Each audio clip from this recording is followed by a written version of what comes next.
thank you everyone for coming tonight. I hope you're as excited as we are up here on the panel to be talking about the American Jobs Plan and the PRO Act. This is the exact type of plan that we need to rebuild our economy and rebuild our middle class and protect workers' rights here in Indiana and across the country to make sure that we truly recover from this COVID pandemic over the last year. One thing I do want to highlight about this plan is tonight, the first procedural vote in the Senate is happening to start moving this infrastructure deal and this plan through the federal government. So hopefully we can see some action here in the next few days.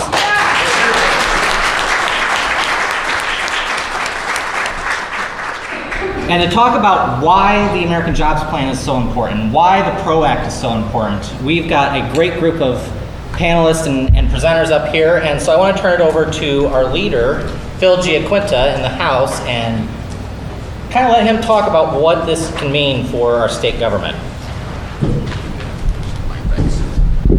It's not a mic for the room, sorry. Oh. But just go ahead and speak loud. Oh. Okay. Thank you, Phil. Fake out. That's- Oh, nice. Okay. Thank you, man. Thanks. It wasn't in my notes that the microphone was anyway, grabbed. Okay. Well, hi everyone. Thanks for allowing us to take a few minutes just to kind of talk about American Jobs Plan, and I'm going to. Some of the folks here on the panel are going to be maybe have more expertise than I will on some of the topics that are actually in the plan. But I'm going to talk about, if you don't mind, and hopefully everybody can hear me back there. I'll try and speak up. But there's two things. You know, with the pandemic, we have. It's really brought, I think, a lot of issues to the forefront. Things maybe we kind of already knew, but it really highlighted some things. And one of those is, in my opinion, it was the lack of access to broadband. And we've heard a lot of talk about this. I believe we talked about it this past session. And I really appreciate the fact that President Biden and his team also recognize the importance of broadband. So there's really two things kind of going on here. It's the infrastructure part of it. You know, when you look around the state and the counties, particularly those in rural areas, you know, sometimes between 2% and 4%, 6% of those counties, that's it, that has access to broadband. And then the other part is more urban areas like my district, and the urban centers around the state where affordability is an issue. They have that issue too in the rural areas as well.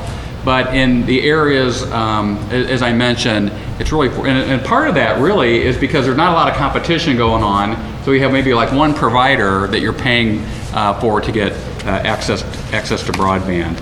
And so we kind of call it in here I think it's referenced as the digital divide. Basically those folks that can get access to broadband and those that can't. Either it's not available or it's just too darn expensive. And so I think there's things in here in this plan that I believe are going to that could really help.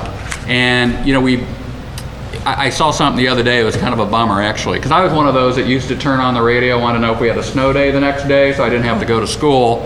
And they were saying, you know, those days are kind of over with now, because kids at home, are going to be able to continue on with their studies that day, despite being snowed in. But the stories I used to hear from my fellow lawmakers about in rural areas in particular, that people would have to go to the local McDonald's to get access to the internet, or to Starbucks. Go to these places, and or in sometimes in the urban areas where they go maybe to the local Boys and Girls Club, those sorts of places where you can get access. But during the pandemic, it made it very difficult to do because those places either weren't open or they had shortened hours and things like that. So the statistics won't bore you with those, but it's really amazing at the number of folks that don't have in the state that don't have access to affordable broadband. And as Amanda was making fun of me with my printouts because she doesn't have any, because there's a we talk about digital divide. There's an age divide here. I still print stuff out and recycle though. We know what kids are going to. They're doing everything these days on the phone, internet, things like on their computers, things like that. So it's imperative that going forward, we have to make sure that there's access to broadband for students all over this state. And then the second thing, which is interesting to me, that we've talked a lot, and it's been in the news a lot about trying to get folks back to work. And there's a variety of reasons for that. But one is for working class moms out there can't afford to get their kids child care. And it's become, again, very, very expensive. And the things that I'm going to just kind of highlight a few things in the jobs plan that this will do. It's going to extend the historic increase that we've already seen already in the child tax credit that was included in the American Rescue Plan. Continuing major monthly tax relief for families of up to $3,600 for each child to help parents meet the cost of raising children. Guaranteed low and middle income families will spend no more than 7% of their income on high quality child care for young kids. Make permanent the American Rescue Plan's expansion of the child and dependent care tax credit, which has been great that we've seen so far. Build the supply of child care, including by building and upgrading facilities across the country. We really want to be able to have, not only can mothers, families afford to send their kids to child care, but we want these facilities to be A+. And then invest in training and professional development of the child care workforce. And then finally establish a national comprehensive paid family and medical leave program, something that we've been advocating as House Democrats in the state of Indiana, and I'm glad to see that's in this plan as well. So these are things that as we work to help middle class families around the state and the country, I think are really important.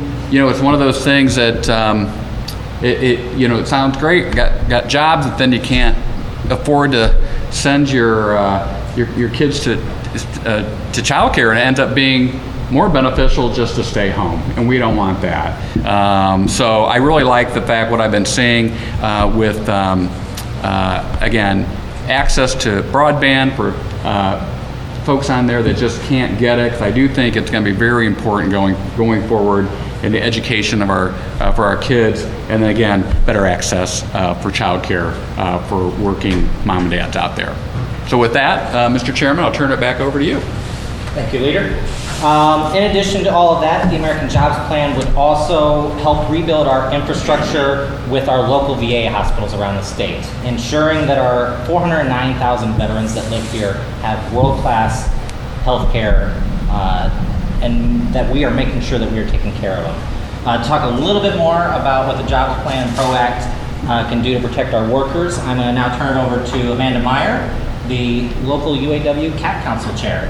Yeah, so for those of you that don't know me, my name is Amanda Meyer. I've been a proud UAW member for over 15 years, and fourth generation UAW, and I'm currently serving my third term as the chair of the Greater Allen County UAW CAP Council.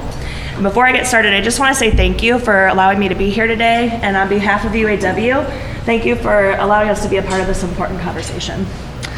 I know I might be preaching to the choir a little bit here, because many of you guys in this room understand that there's a direct correlation between union density and wages. So over the last 50 years, as union density has declined, so have wages. But why is that? It's because when workers have a seat at the table, they negotiate higher wages. And those wages set the bar for not just union members, but non-union members alike. But as union busting legislation has taken over, working people have been left behind. And as workers have felt the effects of this so deeply, and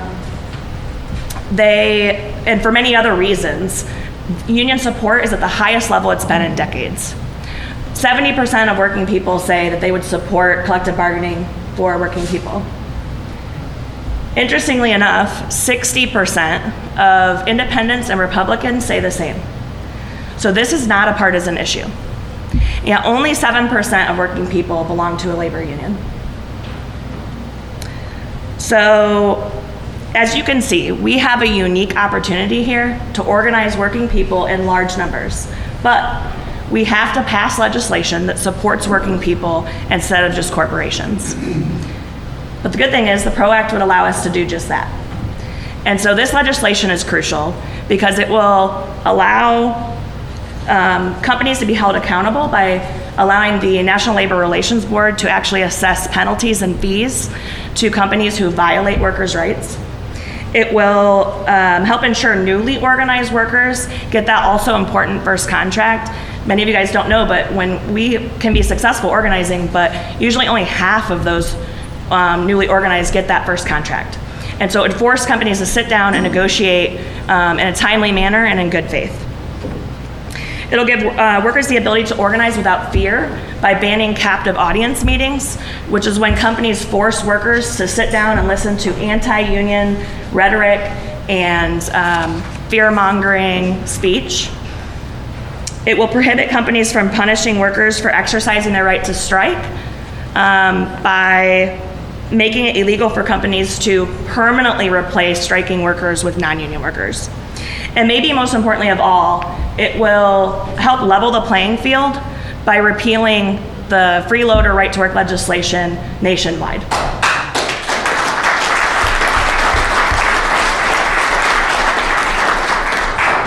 And so I just want to challenge each of you that are here today to stand up for working people and reach out to Senators Braun and Young and ask them to support the PRO Act. Because if we want to save the middle class, it starts with us and it starts with the PRO Act. Thank you. Thank you, Amanda.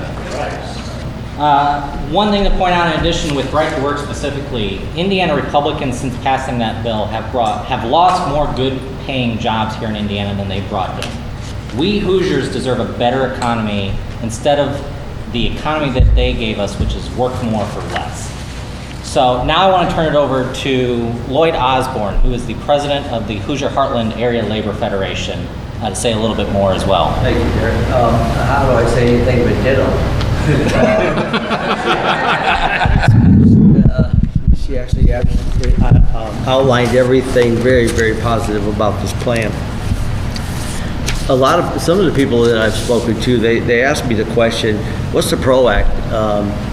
And the PRO Act is about protecting your right to organize with all the benefits that Amanda just mentioned. There is so much in this act that it will change the working class for years to come.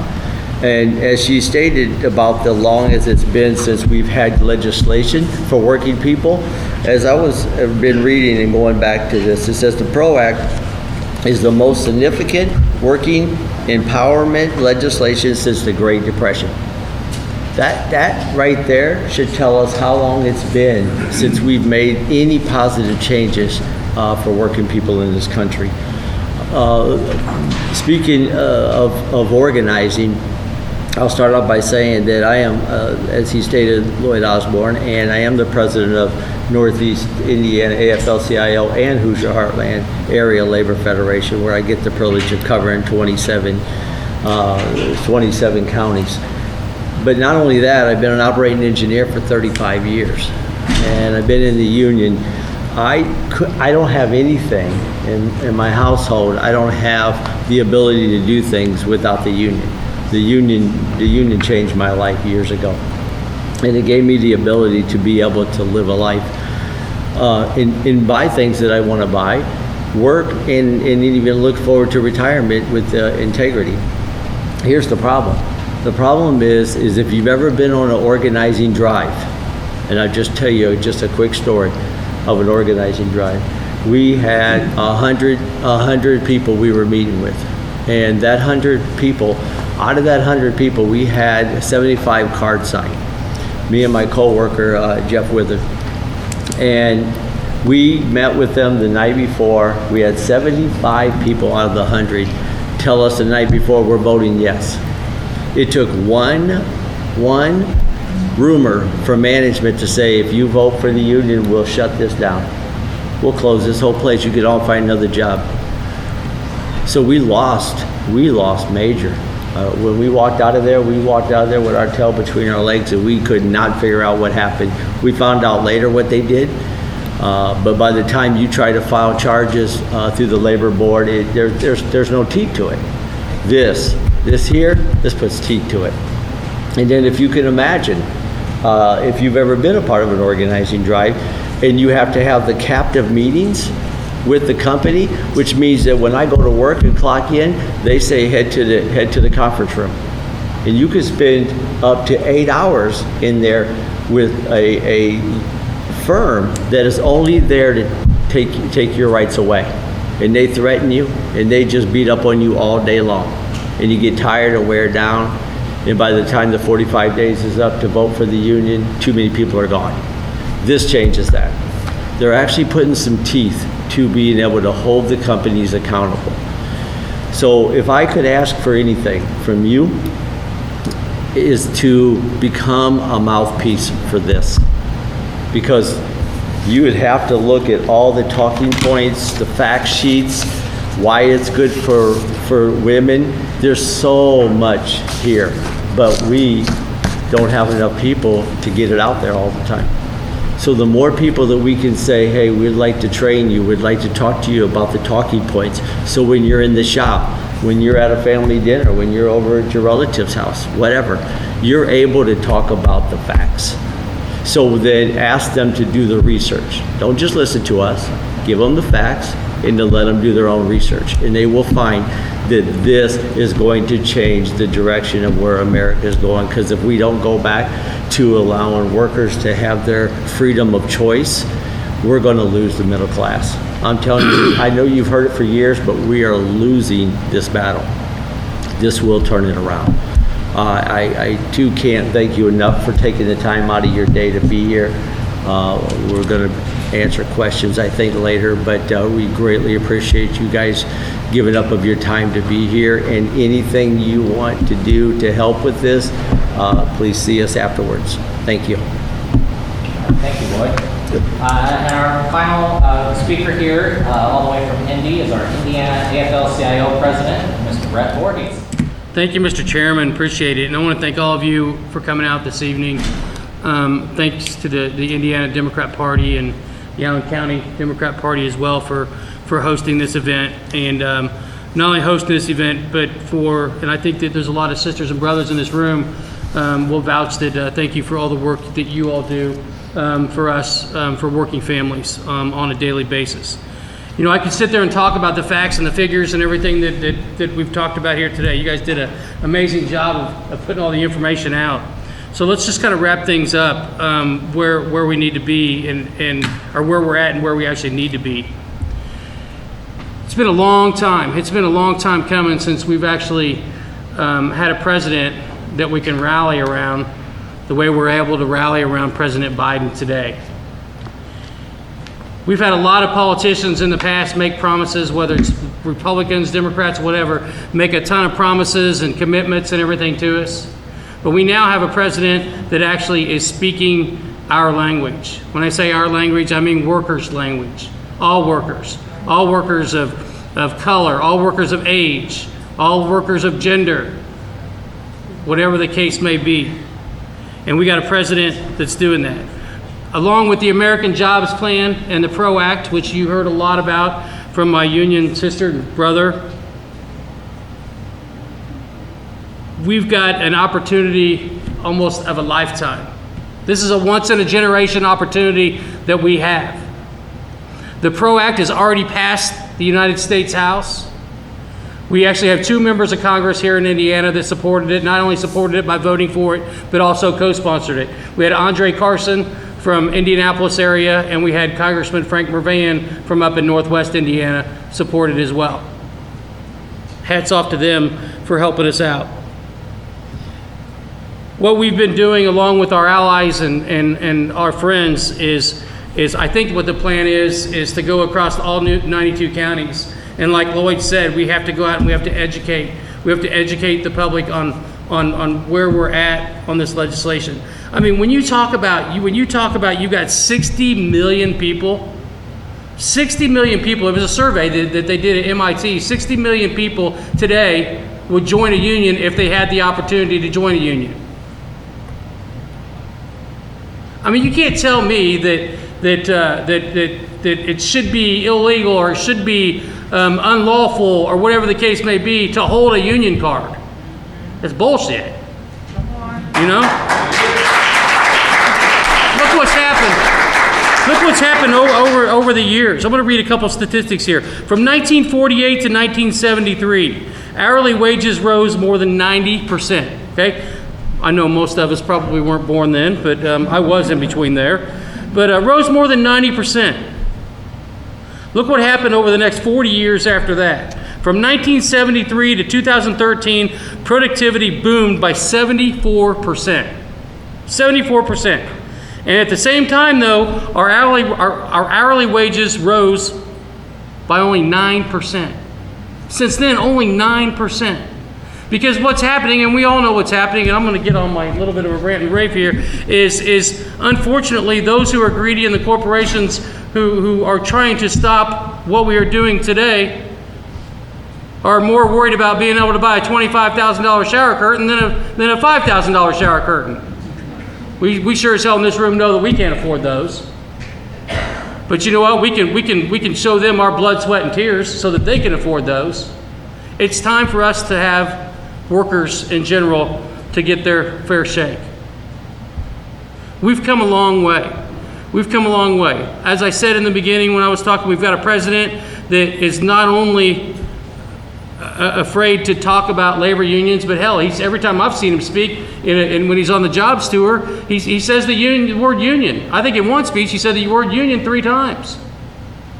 We have to make sure that all of us get together, whether you're a Democrat, whether you're a Republican, whether you're whatever, you're independent, whatever party you are, we're all workers. We're all workers in together, and it's time for that we all talk to each other, we all talk to our neighbors, we all talk to our friends, and this is common sense legislation that's going to go a long way for a number of years. I mean, hell, look at the fight we went through in Right to Work in Indiana back in 2012. It was a mess. A lot of time and money. Although I don't think it's hurt us too much. You know why it hasn't hurt us too much? Because Indiana labor leaders are pretty damn good at taking care of their rank and file. But I got to tell you, once the PRO Act's passed, gone. Zero. History. There will not be any more right to work states in the United States, right to work states in the entire country from here on out. So we've got a lot of work to do. We've been going around and we've been having people sign postcards. As a matter of fact, I know that the pressure that we've been trying to put on Braun and Young has been huge. I mean, we've done a lot of pressure, everything from visiting the offices to sending postcards through postcard campaigns, to making phone calls, to sending emails, to doing whatever we can just to make sure that we can protect our job, protect the future generation jobs, and ensure that whether you're union or non-union, and if you're non-union, you're able to have a union without intimidation and coercion, those things that Amanda had talked about, the experiences that Lloyd has had on organizing drives. But all that together is going to be an amazing piece of legislation for all of us. I'm super excited about it. I know that all of you are here on a Wednesday night? Today's Wednesday, right? On a Wednesday night at 5 o'clock when it's 90 degrees outside. The humidity is 90 degrees as well. I got that from my brother from the sheet metal workers. Just told me that on the way in here, making sure the air is working. But really, you're here because you care about what we're doing. You're here because you want to get educated on what we're doing. You're here because you care about American jobs. You're here because you care about your union. You're here because you care that if anybody should want a union, they should be able to carry a union. You're here because you want to talk to your local printers, your local union printers, and we want to start printing millions of union cards, right, Lloyd? That's right. We want to make that happen. We can make that happen as long as we all stick together in solidarity and keep fighting and educating. It's not a radical piece of legislation. It's just a fair share for workers. So with that being said, I'll shut up. I know I was kind of all over the place, but thank you.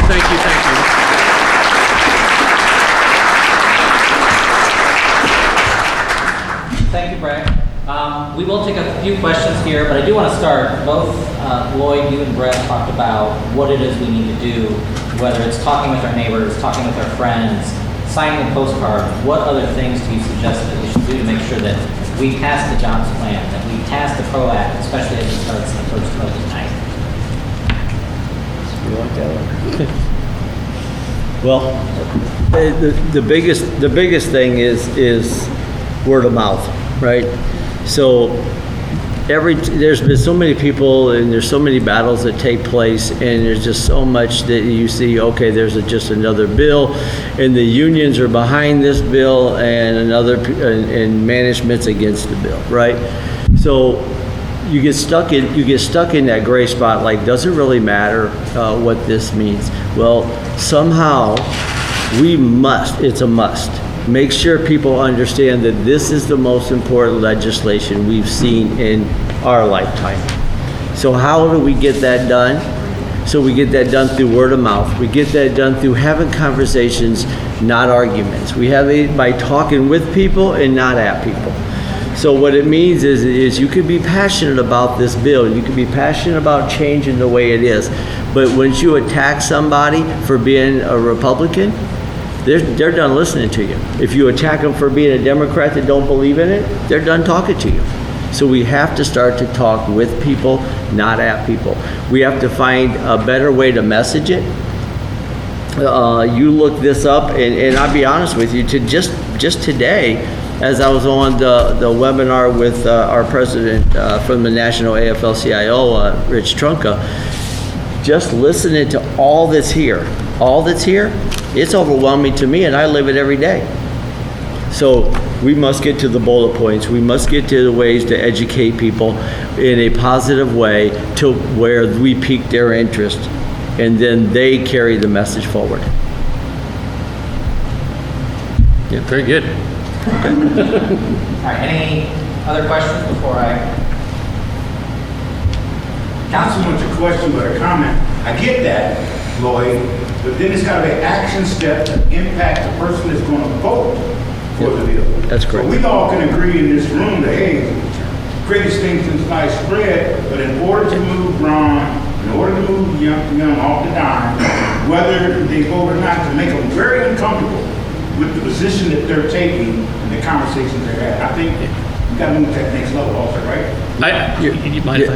Yeah. Oh no, you want that one? No, I was just going to say, I was just going to say Oh, I'm that messing everything he with said obviously is 100% right. Now, let's think about it. And one thing that we have to look back at what we've done in the past. And what have we done in the past? I know everybody in this room, I've probably worked with at one time before, but what have we done in the past? We've knocked on doors, we've made phone calls, we've done everything that we possibly can do to get labor candidates elected to office that are friendly to labor folks, that are friendly to labor unions. Everything we can. All of us work tirelessly, even though we're in a red state, we work tirelessly to make sure that we got President Biden elected to the White House. Okay, why did we do that? We did that so that we could have the PRO Act. We did that so that we could have the American Jobs Plan. That's why we did it. So we got to make sure that we all go out there and remind ourselves when we're doing actions and we're doing the postcards and we're doing the phone calls or whatever, remind ourselves of why we worked so hard in the past to be able to do this in the future. And that's why we did it, to make sure that we can get legislation like this through to make our lives better. So. But there's so many different things. We got so many different, we got Labor Day coming up and so many different events coming up, and we'll all be talking the talk, but any suggestions like that, please let us know. Yeah, I'd like to piggyback just for a minute on that. This was something that stuck in my craw. It's bothered me for a while. So when we're in Indianapolis and we're chanting and we're screaming, we will remember in November. No, we don't. No, we don't. We just go on and we actually put more people in that, more Republicans in the House. I mean, we just did. And so the other part is the right to work, prevailing wage. So I know my brother from the state fed, Sean Chris. Here's the thing: we had, if I'm not mistaken, so please interject if I am. So we have 500. I think 500 different companies across the state of Indiana that says, some of them being here for more than 100 years, saying that's going to hurt us. that is gonna hurt us. They didn't go and testify at the State House. They didn't care. So how do we make them care? Is quit chanting, we're gonna remember in November and do it. And absolutely do it. So we do everything Brett just talked about. We do everything we possibly can, hoping to get this passed, but if we don't, and if we don't remember in November and do something different, that's on us. We're stuck with the same thing we always get. That's my opinion. I'd like to add something to that if I can. So I want to reiterate something I mentioned earlier, and that is that this bill has nonpartisan support. It is 60% of independents and Republicans support this legislation. So I think, to your point, to your question, it is, we have to, I know as labor leaders and as many of the Democrats in this room, we are proud to champion labor causes, right? We are loud and proud about it, but we have to start having those conversations with our neighbors who are independents and Republicans, and asking them, those that do support this, asking them to speak up and be just as loud and proud as we are, because this has support all across party lines. And so I think if we can bring that forward to our legislators, like Braun and Young, who maybe only listen to the Republicans in the state, that maybe it would change their mind a little bit. Agreed. And Derek, I'll just, as a legislator, I know Councilman Hines, former Councilman Tim Pate, they might back me up on this, is that form letters are fine, but it's really that personal testimonial that you get that I will receive, particularly from those on the other side of the aisle. It's very helpful, and it really, they share their personal stories of how this type of legislation, if when passed, would really improve their lives. Those are the things that really help me and maybe persuade me. Tim or Glenn, you might want to comment on that too. But when it comes to lobbying, tell them that personal story and where you or your neighbors are really struggling, and how the things here in this bill will really change and improve their lives. I saw you had your hand up earlier. Well, I just was going to follow up on that. Have you gotten any feedback from our two senators? I mean, do you have an idea of what avenue they might be the easiest to reach, you know? Any hint of where they might be vulnerable? Well, there's a lot of skating going on right now. They're being very cautious in what they're doing. The feedback has been gibberish. I honestly, I don't know, I mean, if we're going to be able to flip them or not, but at the same time, it's our duty to make sure that we expose them for what they're doing to working people. I mean, who knows? I think that if we were to get one of them to support us, it would be Young, probably before Braun, even though that I'm not real optimistic about that. I mean, when you think about it, you know, we need, 50 votes? And 51 votes in the Senate, and when you've got all these, when you got 100 of them across the United States and 2 here in Indiana, you start doing the math. It's really tough just to chip away at some of them. Even some of our Democrats have been hard. It's been like pulling teeth to try and get some of them to support it as well. So, but certainly, if any of you get any responses back from any of them, if you could shoot them over to us. We'd love to see those and put them out, but there hasn't been anything strong and concrete yet. I will tell you that they are nervous, they're worried, and the reason why I know that is that they're starting to panic a little bit is because actually just yesterday I got an email sent to me from the Indiana Chamber, and the Indiana Chamber today from 11:30 to 12:30 was doing a Zoom meeting for lawyers and company owners on how to combat the PRO Act. So, I mean, I was telling Drew about it when I walked in, and I'll send it to him after this meeting, but so they're certainly starting to worry about it. And it's things like that will open their eyes, though, to Braun and Young. I mean, hell, who knows? I mean, I know Braun doesn't want to be a senator anymore. He wants to come back and run for governor. So, you know, I mean, crazier things have happened in our lifetime, that's for sure. But is the PRO Act included in the budget reconciliation package, or is it a separate piece of legislation? No, it was originally, It's a separate piece of legislation. It's a separate piece of legislation that's included in the initiative of the American Jobs Plan. And like President Voorhees says, it already passed the House. And we are very close to getting all the 50 Democrats, or all 50 in the Senate that we have. We need to get a few more than that. And so the National AFL-CIO has been writing all of that books. So if you think these things are happening in Indiana, they're happening all over the country. So, yeah. Did that answer the question? Sean's calling 911. what are you doing, Sean? If you want to see the entirety of the bill and everything that's in it, it's HR 842. And I'm sure that the details of that will still be finalized. Tonight's vote is just the first procedural step too, so I'm sure it'll get a little clearer for us in the coming days and weeks.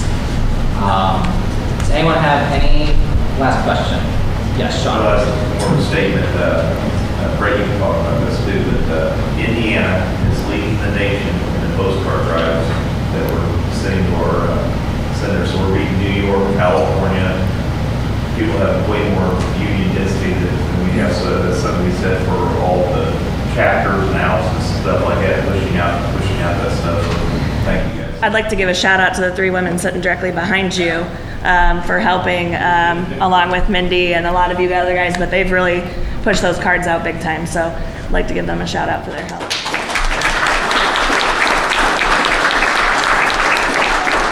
Yeah. And we do have cards. So you do still have back some there. for us to send tonight? We do. Okay. Yes. I got one side one, Sean. So I do have one final question for you, Leader J. Quinta. If this passes and we get to the legislature next year, how much are you looking forward to being able to help use the jobs plan and the state legislature to help build back Indiana? Well, yeah, I mean, there were some, we passed a budget this year, 2-year budget that, some things in there, obviously, that I didn't care for, but there were some really great things in there for public education and things like that. And I look at this as, frankly, not always just statewide, but really to help everybody across this country. And as we continue to grow and come out of this pandemic, and we're a long ways away from that, by the way, but as we continue to, I think this is really going to help, especially with the things that I'd mentioned earlier with education and those sorts of things. So it's kind of funny. I think all these things are sort of working together in tandem, and it's just one of the many things that Brett, as you said so eloquently, with regards to Joe Biden and the Vice President as well, but how they've been championing, being a real champion here with these issues. Something that we haven't really seen in a long time, and it's been really great to see. And we'll certainly use this stuff, and it'll help us statewide going into next year, and then the budget after that too. You know what's funny about that, and if you don't mind me tagging on just a little bit, is the things that Leader Jenna Quinta has been promoting, and whether we've been able to get things through or not, is basically everything that we've been talking about today. That's what him and his caucus have been doing. So, I mean, when you think about it, I mean, it's the more we're out doing our educating and talking to the general public and everybody else, hopefully they'll understand that those are the ones, even at our General Assembly, who support these things that we're talking about. And when you've got, 60 million people that want to join a union, or you've got 2/3, almost nearly 2/3 of the country that support it. I mean, hell, when's the last time 50% of the country agreed on something? They're agreeing on this jobs thing, and it only helps our caucus because that's what they do every day. So it's actually being able to be a voice for that as well. One commitment I like to make on the local level, the D's on city council, we've met in caucus a number of times, and we're going to bring back working with Lloyd. We want to bring back collective bargaining to the table locally in order to get that running. And I'm not going to sleep until we get that one done. And Lloyd's doing a great job in the back room and talking to people, getting ready to come to the table. Before, the R's wouldn't even let us introduce it. Wouldn't even let us introduce the legislation, and now we're working on a couple of them. all four of us, we paired up with somebody on the other side and to try to convince them. And I think we'll be able to at least get it introduced, and I believe in my spirit that we'll be able to collect the bargaining back for the city employees.